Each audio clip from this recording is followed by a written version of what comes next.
Welcome, fellow bookworms, to Tibra's Den. My name is Whitney, and today I'm going to start calling it my Monday Musings. And yeah, we're going to go over what I read, what I have coming up, and all the stuff. Today, I think, is going to be a great day. We had a pretty good weekend, so I did not read a lot this week. I had big plans, but it kind of just went off the rails. But yeah, I kind of just, I think we played every night. We played World of Warcraft every night. Yesterday we did get our final characters up to 40, so now we have our fast mounts, so we can zip around doing quests and such. So that was really great to do that. But yeah, we played every night, and then we played a lot this weekend. Saturday we had a busy day. We were gonna go to the grocery store Friday nights. We like to do that on Friday nights. We do a big grocery run at the end of the month, but he got off really late. He didn't get home till like 8 o'clock, a little after, I think. And so we ended up going Saturday. Luckily, we were able to go early. And we did our grocery shopping, and then he had some projects around the house that we worked on. And then we played World of Warcraft, and then I did read that night, and then, yesterday. But yeah, I guess let's get into the books. So first off, I did read Anathema by Keri Lake. And I also read, I'm going to talk about these two kind of together. I also read The Girl in the Tower by Katherine Arden. Now, very different vibe-wise, writing-wise, but there were a lot of similarities. So in both of these worlds, you have these girls, and it's very like old school patriarchal societies. There's kind of this religion aspect in both.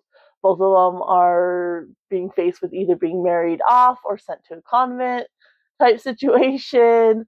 So there are a lot of similarities. There's kind of a wood foresty aspect in both of these. This one plays a big part. This one not as much in this one. But yeah, so there are a lot of different aspects. Both of them have kind of dead zombie like creatures. So it was not, it didn't really confuse me reading both of them at the same time, but it's just like while I was reading both of them, I was drawing parallels. So, but let's go ahead and talk about Anathema first. I ended up giving this 4 stars. I loved the characters of this in here, and I loved the vibes. The writing kind of didn't work for me though. So basically, we're following Mavis. There's 2 worlds, so you have the mortal lands, and then there's these woods in between, and then there's a veil, and that leads to the like immortal lands. And so I think on one hand the author kind of made it overly complex, then it didn't need to be that complex, and on the other hand they made it like super like prostitutes in the world are called sex cells, like, so things like that, that is just like overly simplified. And it's like, okay, you could have been a little more creative. And you have this whole huge glossary in the beginning of it. Um, but you don't get a character list, which would have been very helpful. You don't get a character list, and you don't get a map, which a map would have been helpful. So she gives you this huge glossary in the beginning, um, and then you don't get a character list, and you don't get a map. I need those things. I don't need the gloss. I mean, the glossary is helpful, but I never went back and looked at it because she explains it throughout the book. So a map and a character list would have been more beneficial to me than the glossary was. But so basically, you have Mavis, and so in the beginning, you're following Mavis, excuse me, in the Mortal Lands, and then Zavander is in the Immortal Lands. And so you're following them separately, and then they end up kind of being brought together. And Mavis and her sister, who they're not related by blood, Mavis was adopted into the family. She was found in front of these woods as a baby, um, and adopted into the family, but they're very, very close. And so their father ends up dying. Their step grandmother wants to marry them off. And so, yeah, things happen, and Mavis ends up crossing the veil, basically. And so then she's learning, her magic and whatnot, and the world over there. So, like I said, you get a lot of explanation just by Mavis learning, and so the glossary wasn't as necessary. Um, but I mean, a glossary is always helpful in a more complex world, I think. But so yeah, and I think, and it is a series, so like some of the races, I guess, might come up later. But in the glossary, there's like a whole bunch of different races, but mainly it's just the two, a third one too. But some of them don't really come up at all. So I'm like, well, were they even necessary to the story? I don't know. And then she has this like bird dragon type thing, and we see it twice. Like, that is a cool creature. Like, that is a cool companion. Like, I wish she had integrated that into the story more. And there's also like the spindling kid introduced, and again we see him twice. She kind of sets it up like he might be part of this reveal, and then nothing comes of that. So I think a little bit more editing, like there's things like she added in that just went nowhere, and it's like, okay, we don't get a lot of explanation. At one point, the dragon thing is all of a sudden on the other side of the veil too, but never explains like that. Like, is he free to cross the veil willy nilly? Like, how does that work? And so like just little plot holes here and there. And then I did not love the ending. So it is slow burn. She tells you that like in the beginning, she like checked my trigger warnings. There's a lot of trigger warnings, which definitely check trigger warnings. And then she's like, it is a slow burn romance, so you'll eventually get spice, but it's very slow burn. So we get, like one little scene, and get pretty much nothing. And then at the very end, she's just like, forget the plot, and it's just pages and pages of spice with like a few incidents thrown in there. But I'm like, I don't like that. Like, I don't want to just read pages and pages of it. Like, give me a little bit more balance. It's like she just completely like, okay, well, we don't care about the plot anymore. And I'm like, but I do care about the plot, so like I don't want this. But other than that, like the vibes and these characters and the story itself, I really, really love this. And I found myself, I wanted to pick this up. I didn't want to put it down. Like, I just wanted to keep reading this. And so, yeah, I ended up getting a 4 stars. I'm really looking forward to picking up the second book. And here in the author's note, it says it's a duology, but now it's a trilogy. And their third book, I think, is supposed to come out in October, if I'm remembering right when I looked. But yeah, I'm very excited to get into the second book, which I've heard mixed things about. So I read that, and then I was also at the same time reading The Girl in the Tower by Katherine Arden, which is book 2 in the Winter Night trilogy. So this series, we're following Vasilisa, um, and her father is like a lord, I guess. Like, he owns the lands, and then people work underneath him. And he married the like was he her she a cousin of the king or something like that. She was related to the king. He was married to her. Um, a sister. She was sister to the king, I think. And then the current king is Vasilisa and her brother and sister's cousin, I believe. I don't know. Anyway, so we're following Vasilisa, and it has a lot to do with like Russian folklore, which I absolutely love. And this one, there's nothing specific I can pinpoint that was wrong with it. And maybe it was because I was reading Anathema at the same time, but I wasn't excited to pick it up. When I did pick it up, like, I enjoyed it in the moment, but I didn't want to keep reading. I read and I enjoyed what I read, and then I would be ready to put it down. Like, I didn't have that urge to, oh, I just want to keep reading. So I was enjoying it in the moment, but I wasn't excited about it, I guess. But there was nothing I could pinpoint. And I do think like the folklore aspect wasn't as heavy in this one as it was in the first one, which I think is why I love the first book so much. But it's basically based on the Winter King. And then like in this one, her sister's telling her kids about the Frost Maiden, which I love that folklore. And so, yeah, in this one, there's these bandits that are burning villages, and for reasons Vasilisa has to pretend to be a boy. So that's kind of the main focus on this. I did really love the ending. I will say the ending, like, I like the whole story, but the ending, like, really, I really, really enjoyed. There's a horse in here that Vasilisa can communicate with, which I love Solove. He is a great horse. And so, yeah, I actually really, really did enjoy it overall. I just wasn't excited about it. I wasn't like pulled towards it, but I enjoyed it in the moment and I loved the ending. And I am very excited to pick up the third book and finish up the series. Then, so I actually read those two books.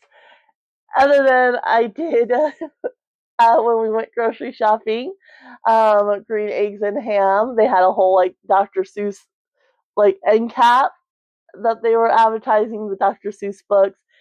And I've been actually keeping an eye out for a copy of Green Eggs and Ham because this was my favorite one growing up. I loved this book, and I remember reading it to my nieces when they were little. And so when I saw it, I was like, I've been wanting a copy. It was like $7. So I was like, you know what? Let's just get it. And of course, I had to read it right away. I still love this.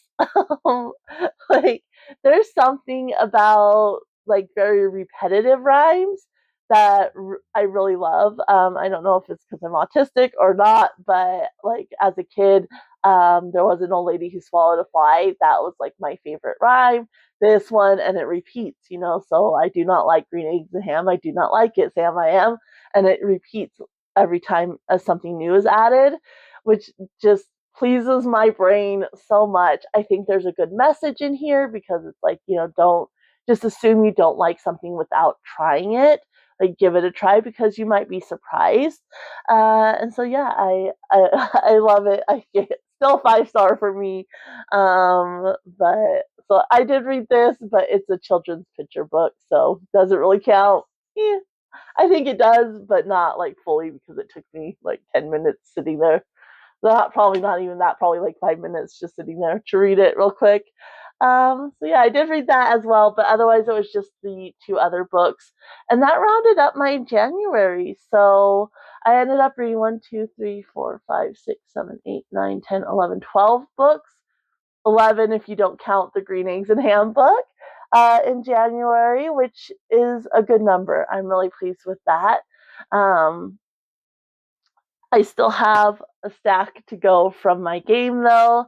And so, yeah, let's go ahead and talk about those. So I did start yesterday's Celestial Monsters by Aiden Thomas. This is book 2 in the Sunbearer duology. I barely started it. I'm only 23 pages in. I don't think you can even see the bookmark there. I'm only 23 pages in. I just barely started it. I was more focused on, you know, playing WoW with my husband, and then when we went to bed, I was planning on reading a little bit more when we went to bed, but I was just tired, so I just watched a couple YouTube videos and crashed out, which I needed. Like, I just needed to go to sleep. And so, yeah, I'm very excited to get back into this. And this one starts off with a different viewpoint. I don't think we got this character's viewpoint at all in the first book. And so it was kind of fun getting that viewpoint. And so that's where we started off.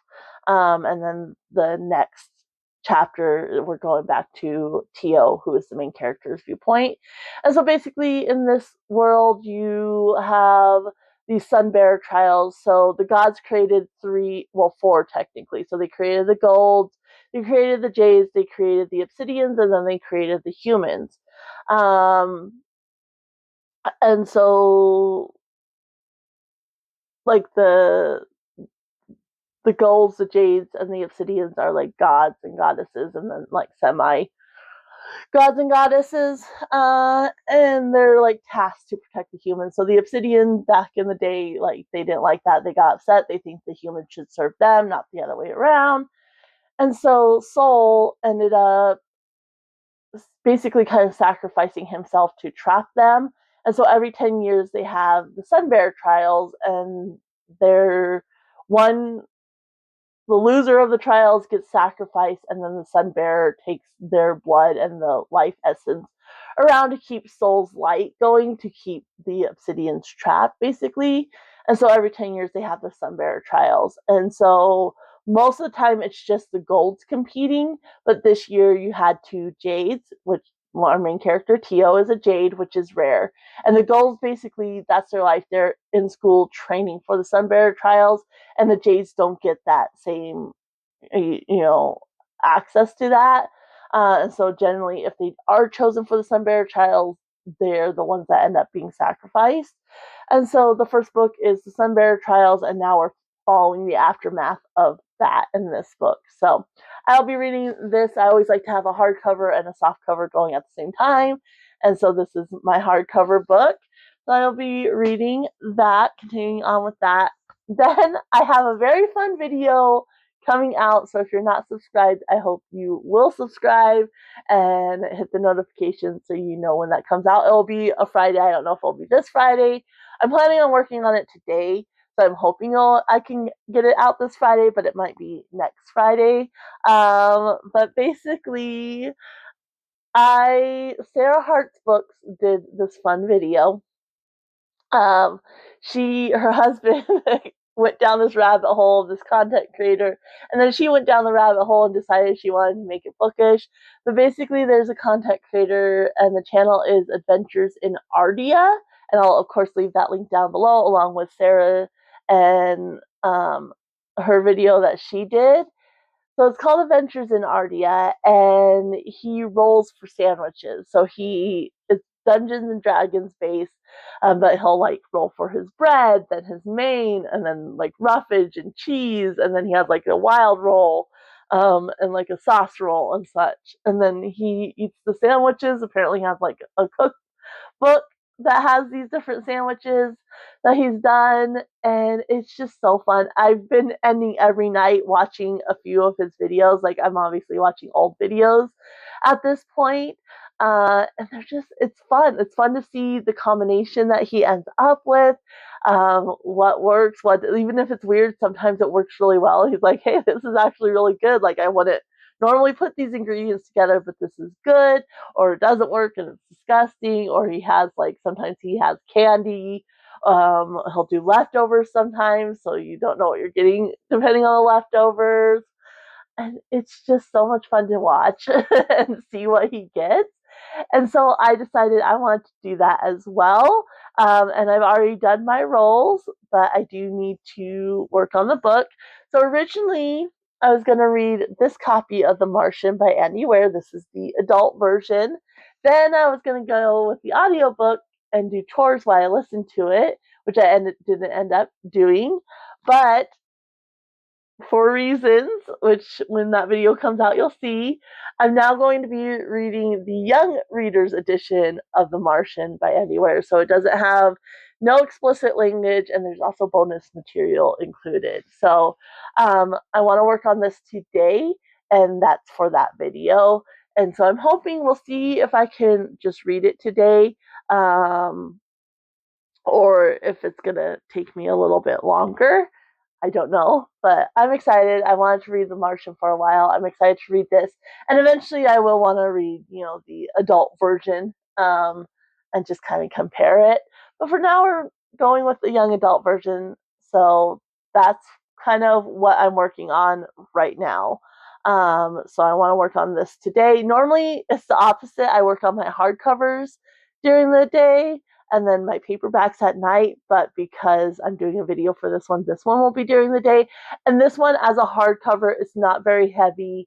The size is good, so it's a little easier to hold. So I can read this in bed if I want to, or I'll just sit in my reading chair and read it. So those are what I'm working on today, and probably tomorrow, the next couple days anyway. So there are that. And then I still have 1, 2, 3, 4, 5 other books from my January TBR game that I want to do. So next up, after I finish those 2, I want to read the final book in the Winter Night trilogy, so The Winter of the Witch, and I'm going to pair that with Portrait of a Thief, which I'm very excited to get to. So those will be next up. Then I'm going to pair Business Casual by B.K. Borison with The Clockmaker's Daughter by Kate Morton. So those two will be paired up. And then the last one is actually one I got for Christmas, so it'll be nice to hit, and it's like a dystopian type, and that's Hungry by H.A. Swain. So that will be the last book of my last round of my TBR game. So I don't know how many of these I'll get to. I'm hoping I can at least do these two over the next couple days and finish these two and then start the other ones this week.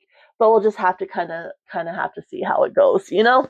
So that's kind of what's coming up. I'm very excited for today. We got muffins while we were at the store, which we don't have a whole lot, and they have like these blueberry lemon ones, which are so good. So I'm gonna have my coffee and muffins while I upload this video, and then for roll for reading, I do get a snack. And so for that, we made ham yesterday, which we don't have ham a whole lot. I'm not a big ham person. I'm not a pork person in general, but especially ham, I'm not a huge fan of. I found this recipe for this beast. I don't know where it's from. I don't remember. It's been a while, but I'll leave the recipe. Like I'll leave it down below in case you're interested. And it's bee sting honey ham recipe.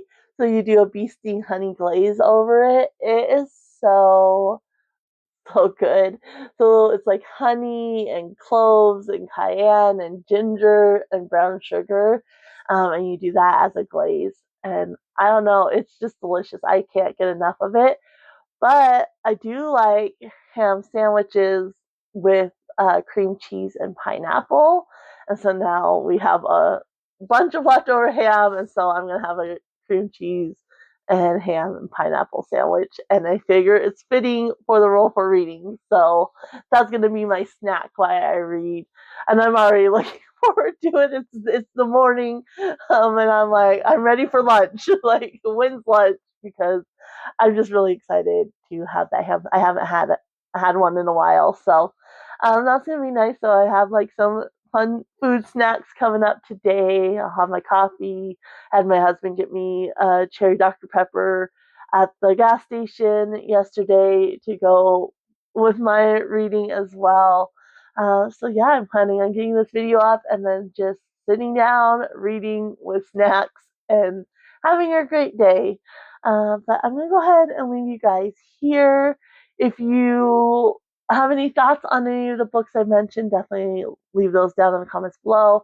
Otherwise, if you just want to let me know you're here and you're helping to support the channel, you can always leave a rabbit or any type of animal emoji, maybe a bird or a horse for Anathema and the girl in the tower, or just for whatever animal you're feeling. But I'm going to go ahead and leave you guys here. Happy reading, everyone. Bye.